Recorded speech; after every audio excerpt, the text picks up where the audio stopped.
ওরে আল্লাহ, এ তো সুৎখর বাবলু ভাই। এই গাছে উঠে পড়ি।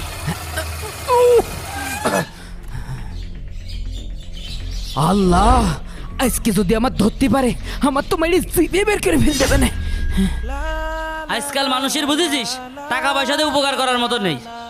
সে কথা আর করছেন ভাই, ওই উত্তর পাড়ার আকিবের 4-5 মাস আগে 5,000 টাকা ধার দিয়েছি। টাকা দেওয়ার তো কোনো নাম গন্ধই নেই, আর খালি পলায় বেড়াচ্ছে। আরে তুই তো মানুষের 4-5 হাজার টাকা দিস, আমি তো মানুষের 60-70 হাজার টাকা দিই। ও আমার কাছে 20,000 টাকা নিয়েছে। শালা যদি আমি পাই, ও সেটা খেয়ে ফেলবো। শালা আমার 9 মাস ধরে ঘুরে আসছে। জীবনে যদি আমার লজ্জা থাকে, আর কোনোদিন শুইতে টাকা নেব না। এখানে স্যান্ডেল কার ভাই?